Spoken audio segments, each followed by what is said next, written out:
Hey guys, and welcome to the Working Money Channel. So I wanted to bring this up from DJ Peter Vass. Flare Finance DeFi starts Samurai promo ahead of Songbird release. So for those of you guys who have been waiting for your, whether it's the Songbird tokens or Flare's Spark tokens, Flare Finance, the flagship ecosystem of decentralized financial protocols on much anticipated blockchain Flare, announces the launch of another stage of its Samurai-themed promo. According to the official announcement by the Flare team, the main Twitter account has reached a milestone of 70,000 followers. To celebrate this achievement, the company decided to organize an airdrop of XRP tokens. And so guys, this was from a few days ago now. Flare Finance did reach 70,000 followers. Thank you all for your patience, dedication, and loyalty to the future being built on the Flare networks. And I know there has been a lot of hate thrown at the Flare networks. I know, they gave us a timeline. Listen, they gave us a timeline. I know we were expecting our FLR, but guys, tweeting out negative comments and sentiment to the Flare team is not going to solve anything. Hugo Fillion here saying, I suggest showing kindness to people who express their frustration that Flare has not been launched yet. We are working hard to make sure that what is launched is as secure as possible, but it's completely my fault for suggesting timelines in the first place. So the good news, Flare Finance still working hard behind the scenes. And, for those of you guys who are, trolling the Flare networks or, tweeting out negative comments to their employees, that's just not necessary, guys. We are all on the same team here. We will get our FLR token soon. Patience is a virtue in this space, so I urge you guys, please, please, please be positive when it comes to our teammates. I mean, you can tweet out whatever you want to Gary Gensler. Okay, gonna keep going. DJ Peter Vatz here on Twitter bringing us another article with regards to BTC set for new all-time highs. So we can see BTC did recently break past 50,000 as the entire crypto market experienced a surge. Investor sentiment has been greatly skewed into the positive with this break of the $50,000 resistance point, increasing the buy pressures all around the market. And so we did recently see Bitcoin hit $50,000, actually break through $50,000. Did top out just yesterday, or rather early this morning, at around $52,956 to be exact. Now that's for all intents and purposes $53,000, and now trading right back down at about $51,100, at least at the time of this recording. Now we are waiting for Bitcoin to get up to the 0.702 right here, this line here, the 0.702, and that would bring Bitcoin price up to $54,000. That is going to be the moment of truth right there. That is where, we are going to see where the crypto market is going to go next. Now, they are suggesting new all-time highs. Of course, greed is high right now, 79. If I look up the greed index myself, we can see it has not moved, so it is still at 79, and it will update in another roughly 12 hours, give or take. So this is where we're at, guys. Bitcoin price trading up. Of course, we can remember mid-July when it was still trading under $30,000. Of course, Bitcoin did rebound. Now, we're starting off with extreme greed, but the market still does have room to move. The market has spent the last week in greed, according to the Fear and Greed Index, now following Bitcoin going to 52,000. The pin has now moved straight to extreme greed. This is a result of investors, both old and new, clamoring to get their hands on as much Bitcoin as possible. At this point in time, accumulation looks to be the name of the game. So, of course, everyone is doing the thing that they should not be doing. They are accumulating Bitcoin now when it is back up past $50,000, when they should have been accumulating Bitcoin here. That is Trading 101. Nevertheless, this is how psychology works for many people, and this is why you got to have confidence when, Bitcoin is trading down around here under $30,000 to make a move if that's what you want to do. I mean, ultimately, if your strategy entails accumulating more Bitcoin, that's what you should be paying attention to, and it's great, right? If we know how the market is going to react, we can make trades against the market, and that is going to be the way we make money. I got to tell you, and I don't talk about this story nearly enough, I accumulated most of my Bitcoin. Well, the first time I bought Bitcoin was in and around here. Okay, November of 2017. I did see the price rally, then, of course, this huge correction. My Bitcoin was basically at par, and then when I saw that the market was going sideways for a bit, I did accumulate more in here, right, in mid-2018. But I had some money on the side, and as soon as Bitcoin came crashing down here in and around Christmas of 2018, that's when I loaded up the majority of my Bitcoin. So I do still have a Bitcoin position. I have not sold out any of my Bitcoin yet. I am still waiting for higher price targets. Of course, we know 65,000. That's not going to be the high, or at least that's what we're assuming. I will definitely let you guys know when I'm planning on getting out of my Bitcoin position. And of course, again, guys, I am not going to be selling all of my Bitcoin. I'm going to be selling a portion of my Bitcoin. As some of you may or may not know, I have talked about this spreadsheet on this channel quite a bit now. It is an exit plan for cryptocurrency hodlers. Over here on the left-hand side, you can add in the cryptocurrency just manually, and the quantity you have, your targets of where you're looking to sell, and these are just some examples for certain cryptocurrencies, but you can change all this out, and what it does is it populates this list, and so if you want to sell out 50%, keep 50%, it gives you those amounts, so the amount you'd be cashing out, and the amount remaining, what the total cash out amount would be in USD, and so it does that for anywhere between 20% and 90% of your crypto holdings. I will link this in the description. I know I've forgotten to over the last few videos when I've talked about this, but I will try to remember again that this is going in the description of the video. I want to keep moving, guys, because we're talking about the price, we're looking at the charts. I know there has been a pullback, but there has been a lot going on that is suggesting that we are still on track. Now, of course, I've mentioned the El Salvador Bitcoin story on this channel in the past, but today, guys, today is the day that they're rolling out Bitcoin as legal tender in El Salvador. This coming from Michael at Val5Links. El Salvador is the first country in the world to recognize Bitcoin as legal tender. Despite opposition from local groups, the government believes cryptocurrency will be a net positive for the economy and society. So El Salvador President Nayib Bukele confirmed Monday that his government has purchased its first 200 Bitcoin ahead of the September 7th rollout of a new law set to make the cryptocurrency legal tender.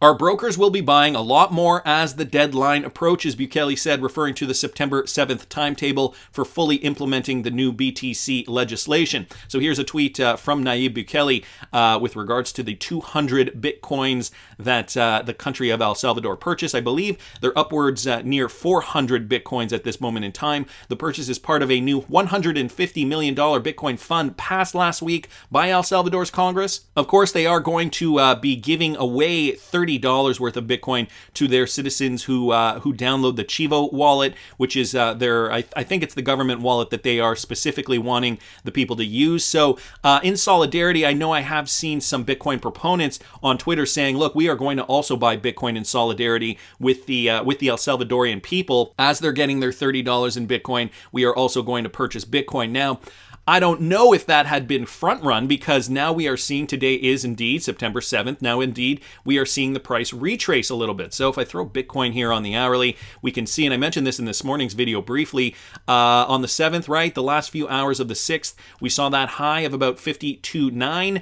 Now we're seeing a bit of a plunge here, Bitcoin retracing, trading at about $51,000. So I don't know what's going on here, if people are selling because Bitcoin had reached a new all-time high, maybe anticipating to get back in on this Bitcoin day, September 7th for El Salvador. So anyway, that is part of the story. We also have this, guys, another one from Michael at Val5Links with regards to the World Economic Forum. Now, I've talked about the WEF in several videos. They have identified 4 factors driving worldwide interest in cryptocurrency. They say there are 4 main factors sparking a tidal wave of crypto adoption across the world. In a new report, the independent international organization says that interest in cryptocurrencies is growing due to a combination of economic drivers. And they state, okay, here's a quote from the World Economic Forum, whether it's their website or a document that they recently released. Central bank policies, hyperinflation, and macroeconomic instability have been driving volatility and devaluation of local fiat currencies relative to other global currencies before and particularly during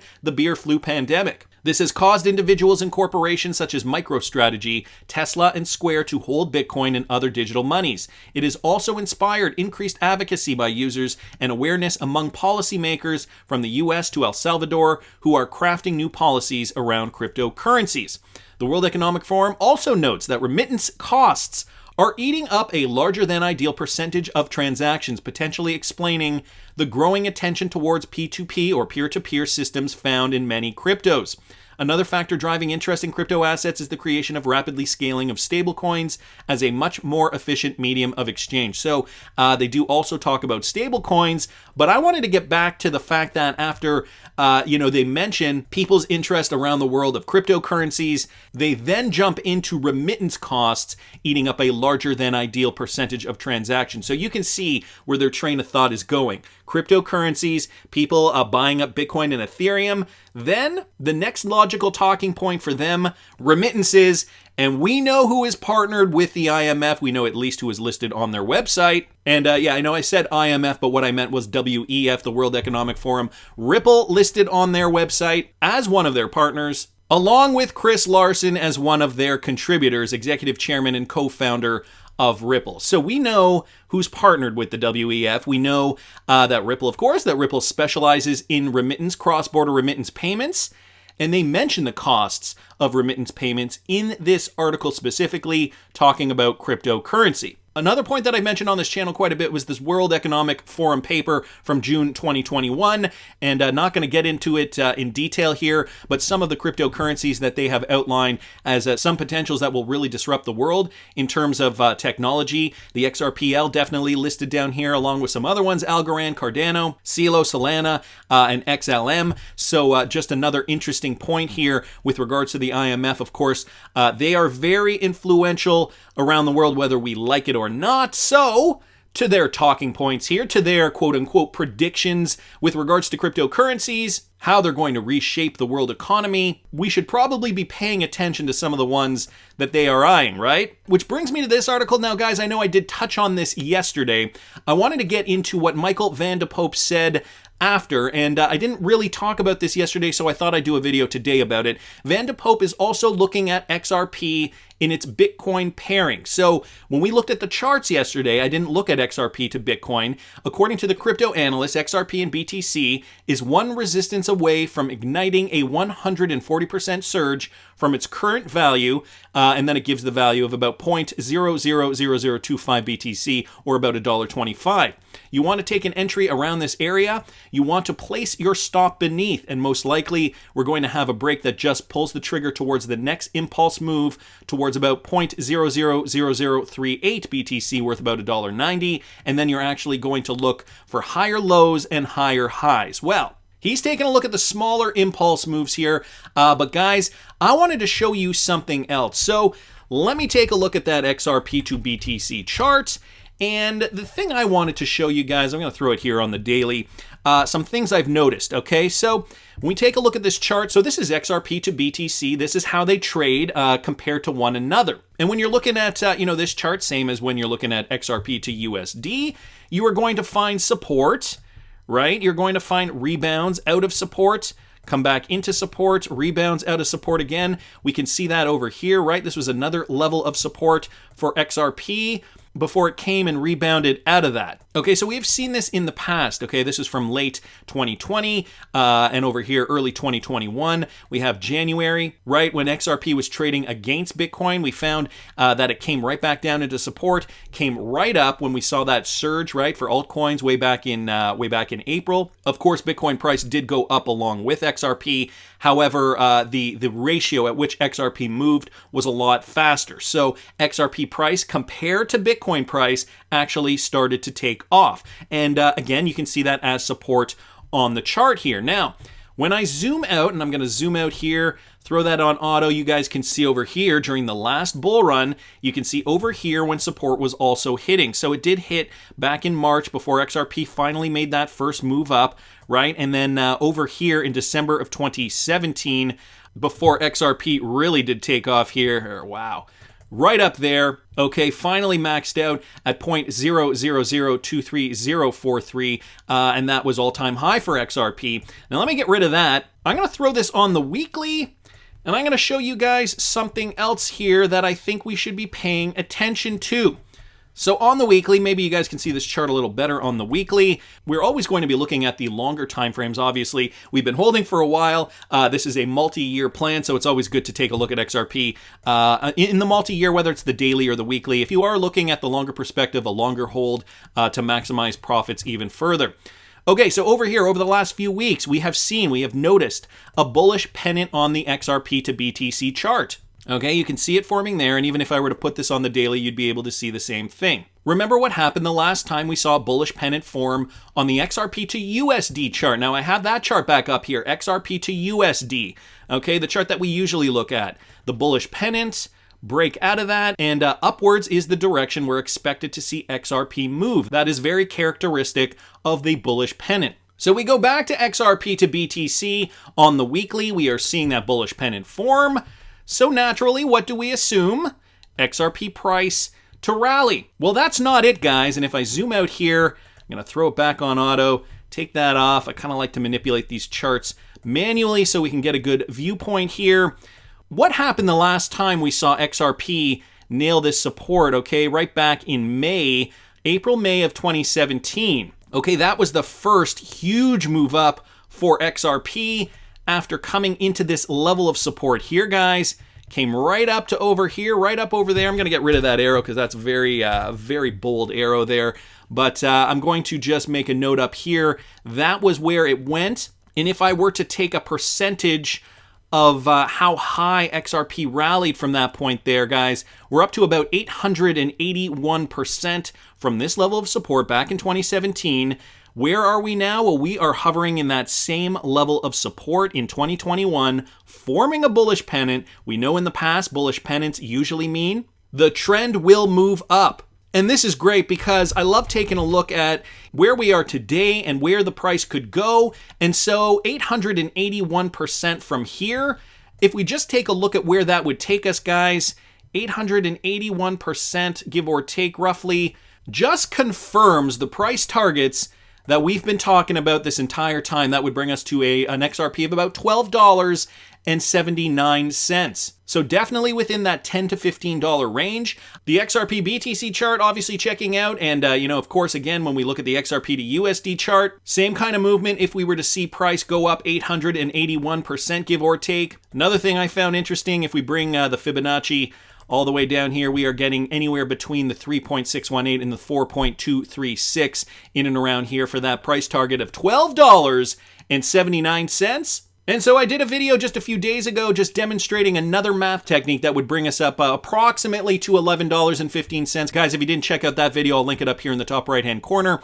The point isn't necessarily pinpointing the price. It's the fact that, using all these different methods, we are getting to in and around the same price targets for XRP. I mean, it's not like one of them is giving us, a high of $5 and another one is giving us a high of $50. We're all kind of getting in within that $10 to $15 price range.